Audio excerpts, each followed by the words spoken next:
tayo sa dagat mamana. Katawa mga lods. Ako lang isa diri sa dagat karon. Sa lalong magsalom kay warami. Akong kauban di man pwede mosalom og lalong. Para man to sa mabaw gagmay lang kay isda ana lang kadagko yang kuwaon no. Depende sa iyang makita nga gagmay pwede ra pod.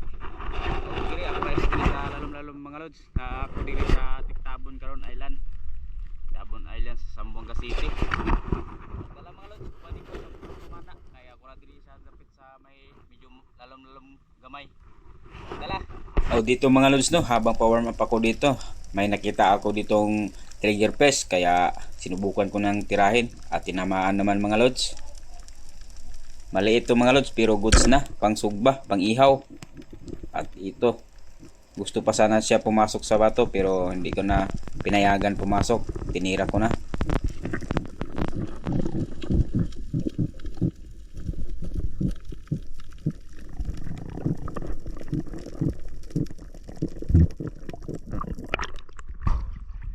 Yawat na lang ni, pang sugba.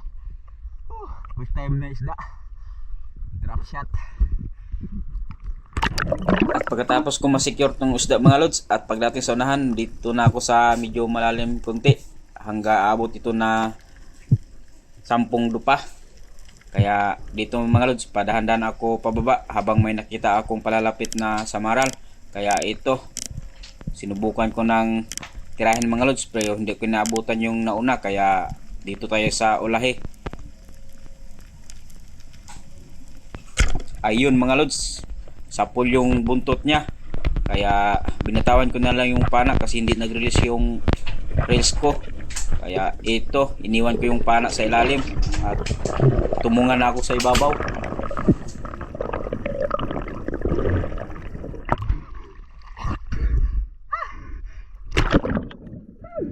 Medyo nahirapan talaga ako mga lods at ito mga lods, binalikan ko na pagkatapos ko nagkapahinga. Kaya ito, tinanggal ko na yung lock sa reel para mahila ko pataas at buti na lang nagsama yung isda, hindi tinanggal na sa sangit.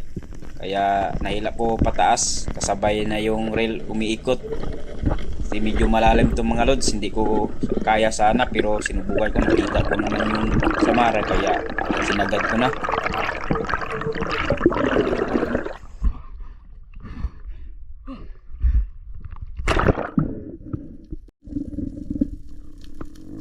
At ito na mga lods, nahila ko na mga lods at sinukat ko kung ilang dipa.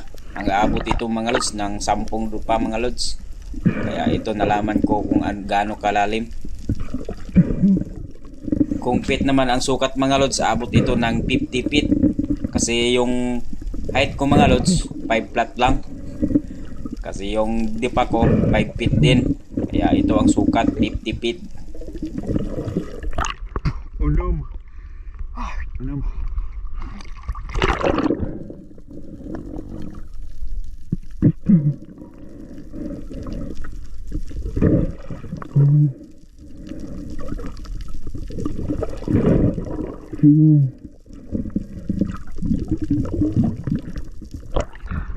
Pulok ka daw pa. Lalam-lalam kamay god. Pulok ka daw pa. At ito na mga lods, sa buntot tinamaan pero matigas naman yung buntot, hindi nabitas. Kaya ito, nasecure natin yung isda. Good size na po ang samaral. Pero pulok ka daw pa po. Patinaw nga. At pagkatapos ko nagkapahinga mga lods at dito bumaba naman ako dito sa ilalim ng karagatan para maghanap ng isda mga lods. At dito mga lods, habang nakadapa na ako dito mga lods, nagpiskol ako konti. At dito may lumapit na maliit sa maral pero goods na to mga lods. Pero hintayin man natin konti para lumalapit pa ang samaral. Kaya ito mga lods, nakadapa na ako dito sa ilalim at palingon-lingon sa gilid o kaliwa kanan. At dito sa kaliwa mga lods, dumating na yung parating na yung yung samaral. Ayun mga lods, maliit pero tinamaan naman natin. At ito yun mga lods, tuara. Sapol yung samaral mga lods. At ito, paangat na tayo sa taas para makapahinga sa taas.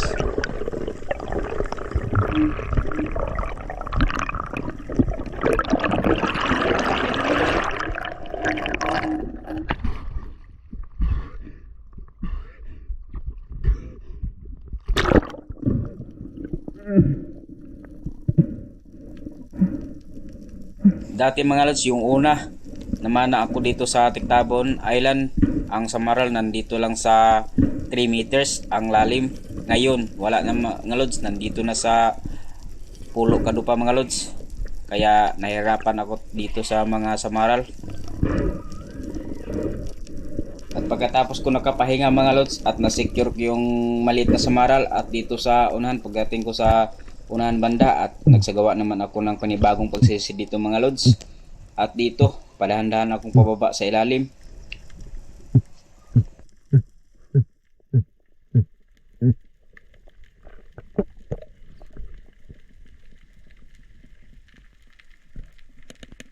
Habang nakadapa ako dito mga lods at nagpiskol ako kunti at naghintay ng ilang segundo kung may lalapit ba.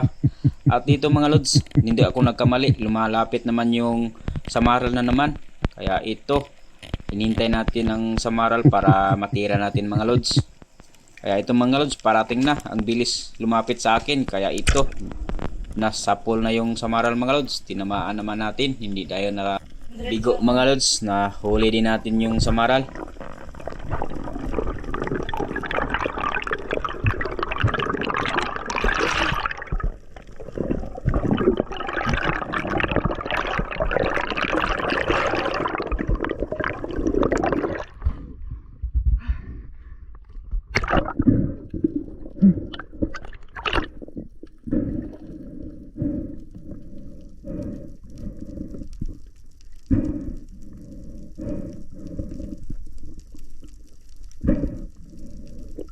At ito na mga lods, good size naman itong Samaral, hindi tayo lugi kahit malalim yung sisid natin mga lods. Kaya ito, saya ko na dito mga lods. At pagdating dito sa unahan mga lods, padahan-dahan naman ako pababa dito at naghahanap ng pwesto kung saan tayo makatapa mga lods, at doon lang tayo maghintay kung ano ang lumapit na isda mga lods. Kaya dito, habang pababa ako dito mga lods, nagsabay din ako piskol. Baka may makarinig sa kapugian natin dito sa ilalim ng karagatan mga lods at lumalapit sa atin at magpahuli mga lods. At dito, habang nakadapa na ako dito mga lods at palingon-lingon sa kaliwa at kanan, at dito mga lods may nakita na akong ilak pero hindi ko natira kasi mailap talaga at magalaw pa. Kaya ito, may lumapit na Samaral na naman mga lods. Kaya ayun, sapol yung Samaral. Akala ko yung ilak ang matira ko at hindi natira yung ilak, kaya itong Samaral na lang. Sobrang amo kasi yung Samaral, kaya ito ang tinira. Kahit ito maliit mga lods, goods na rin. Medyo malalim pa to yung sinisisid natin.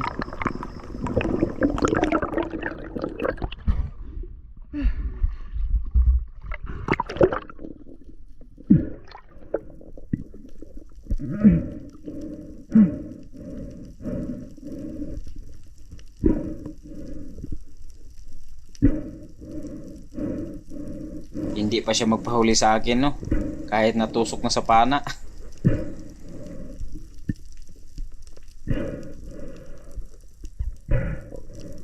Dito mga lods, pagkatapos ko masecure yung Samaral at nagpahinga ako kunti kasi malalim tong sinisisid natin.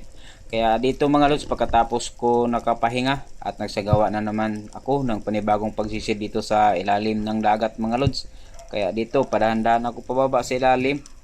At pagdating ko sa ilalim mga lods, nagpiskol ako kunti, saglit lang. At ang ilang segundo ang paghintay ko dito mga lods, may lumapit na parrot fish o mulmul mga lods. Tirahin ko na sana mga lods pero hindi pa sakto sa distansya, kaya drop muna ako dito sa ilalim at naghintay saglit.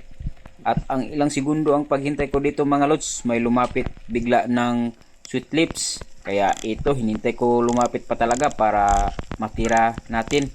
Kaya ito mga lods, lumapit talaga mga lods. Ang bilis niya lumapit. Kaya ito, tinahira ko na. Kaya ayun, sapol mga lods.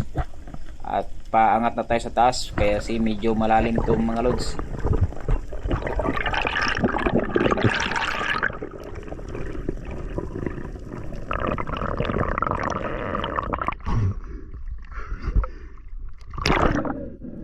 At ito na mga lods, hila-hila na natin yung sweet lips mga lods. At sana mga lods no, nag-enjoy kayo sa akong mga video mga lods. At sana huwag nyo kalimutan mag-subscribe sa aking YouTube channel mga lods. At laking tulong na yun sa akin. At ito man na mga lods, medyo good size na tong sweet slip mga lods. Aabot na to ng 4 gramo, 400 grams. Kaya goods na rin. At pagkatapos ko ma-secure yung sweet lips mga lods, nagpahinga ako konti. Kaya dito pagkatapos nakapahinga, drop na naman ako dito sa unahan. Kasi nakita ko sa ibabaw pa na may maraming mga samaral dito. Kaya dito habang nakadapa ako dito mga lods, nakita na samaral dun sa ilalim at surahan. Kaya dito may lumapit na surahan samaral mga lods. Tirahin ko na sana mga lods, pero ang bilis naman nakalangoy. Kaya dito tirahin ko na sana mga lods, malapit na sana. Pero may biglang sumulpot na surahan, kaya lumipat ako ng target. Kaya dito tinira ko na. At pagkatapos ko natira mga lods at sinuksok pa doon dito sa may butas na bato mga lods, kaya hindi ko nahila. Kaya dito may na lang na release yung lock ng reel ko mga lods. Kaya sumama naman yung pana at umikot na ang reel. At dito pagkatapos nahila mga lods, pahinga ako muna kasi malalim tong sinasalom natin mga lods. Kaya dito pagkatapos nakapahinga, bumalik na naman ako para tanggalin yung sabit mga lods. Ayun mga lods, nakatuyaya na yung surahan. Goods na rin to mga lods, mga abot na to ng 500 grams pang ihaw mga lods. Kaya ito nilambod-lambod niya ng maayo mga lods. Kaya madali naman natin na kuha yung sabit, kaya paangat na tayo para makapahinga sa taas.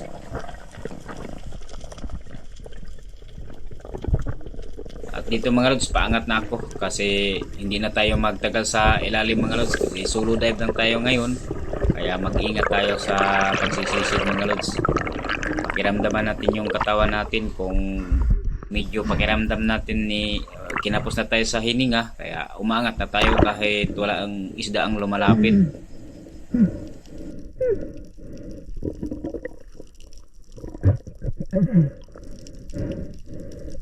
Pagkatapos ko nakapahinga mga lods, lumipat ako ng iya. Dito na ako sa may agal-agalan kasi may nakita ako na samaral, kaya sinundan ko mga lods. Nagpatago-tago lang siya dyan sa ilalim ng binder mga lods. Yung mga damo-damuhan sa agal-agal. Ayan mga lods, sinundan ko. Tumago siya, akala niya hindi ko nakita. Kaya ito, tinira ko na.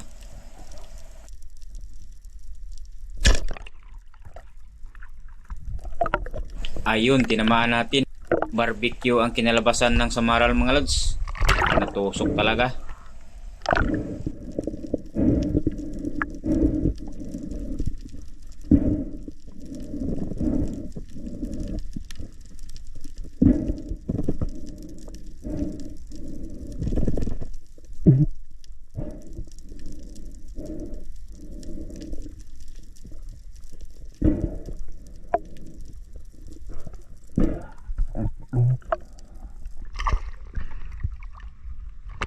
At pagkatapos ko ma-secure yung samaral mga lods, at dito sa unahan banda may buhanginan ako na naman. Kaya dito padahan-dahan ako pa ba sa ilalim mga lods at nag-piscol, naghintay kung ano ang lumalapit na isda. Kaya dito mga lods, palingon-lingon ako sa kaliwa kanan kung ano ang lumapit na isda.